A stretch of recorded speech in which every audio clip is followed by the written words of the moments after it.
Welcome everyone to Tough Talks with Tonya. Today's topic is Sisterhood Broken. Our guest today is... I'm Hypnotic. I am a veteran poet for celebrate 20 years in the arts next year, 2018.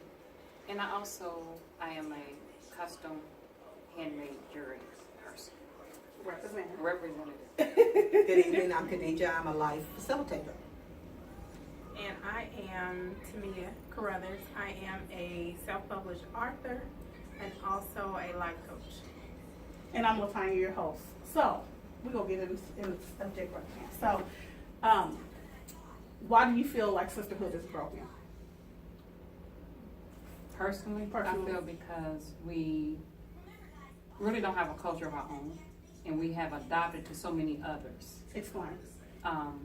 For instance, the long hair. I wore the weave, I've done all that. But we're trying to adopt European, we're trying to adopt the Indians, the Brazilians, whatever it is that we're trying to do, because we're the only race of people that don't have anything of our own. We got off the ship having to accept somebody else's, you know. So when I dare to do something different, I go back and look like I'm supposed to look, or like I got off the ship looking or whatever, then somebody else is ready to rebel. Right.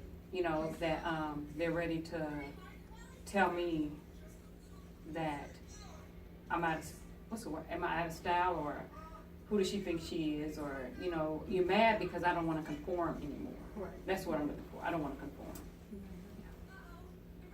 That's a good analogy. I feel the sisterhood, because for us, like Hypnotic said, we came off a ship. We were all cohesive as women. Women run everything in every culture of the United States, every country all over the world. And we came here, we have conformed. We have got a way of supporting ourselves. We want to look like this and we want to look like that. We want to be tall, we want to be skinny, and we do things to ourselves instead of finding ourselves first and finding our souls inside. And we listen to too many people with their negative point of views of how we should look, not the way that we want to look.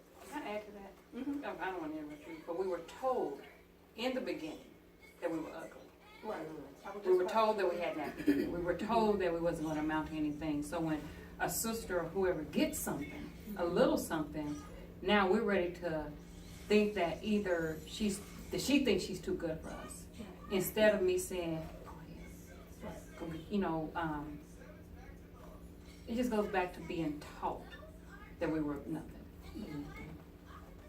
Okay, I agree with all those things, but I also look at it as trust.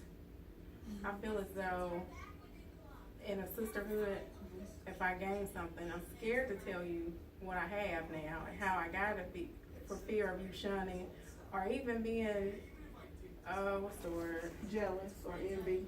Of me. But don't they go Right, back to not having anything, that I got all of it now? Because if you think about it, it's not necessarily women. If you took, back in my day, Michael Jordan, Tracy McGrady, Kobe Bryant, if they took their tennis shoes out of Nike bankrupts.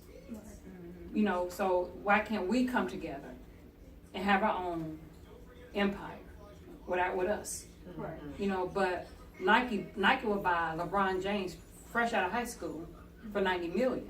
Right. Because he's going to make them $500 million. Right. You see what I'm saying? Right. So now we look at, we're bought. You know, we're bought. FUBU sold out. You know, different things we sell out. We get to a certain point and we don't go any further. You know, they let us get so far and we don't jump that hurdle, whether it's something internal, you know, or there's something that we can't see that stops us. I don't know what that math is, but whatever it is, whatever we touch turns to gold or it's torn apart. So I'm going to piggyback off of what you just said. Well, I'm not going to piggyback off of it, but I want to ask the question. You said earlier that it was self-hate, that we were taught to hate ourselves.